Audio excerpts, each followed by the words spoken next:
Dahil naalala niyo ba yung mga kagroup kong walang ambag sa research namin? Ngayon, pinatawag ako ni Sir ngayon sa meeting. Mag-uusap kami ngayon, kaya tulungan niyo ako, please. Again, ano pong nalaman ko na individual ka daw sa research na?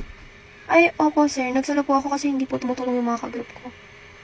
Ay, okay. If that's the case, pwede mo bang sabihin sa akin kung sino bang katulong mo gumawa? Ang ganda kasi ng pagkakagawa actually ng proposal. Ay, sige po. Mag-share screen po ako. Sure. Ayun po, kita niyo po. Yes. Tao ba yung malaki ng oh, it's an AI. Yes po. Ito lang po kasi yung palagi kong katulong sa mga school works ko po eh. And then, how do you do it? So, bali sinerch ko lang po yung create a research about po dun sa topic po natin. Is it free? Yeah. Ay, yes po. Hindi po siya need. Ayun po. Nakikita niyo naman po, hindi po need mag-login para po mag-search po. Kasi po, di ba po, sa ibang AI, need po talaga mag-login bago makapag-search. Then, ito rin po, free din po ito. Hindi po kailangan bayaran.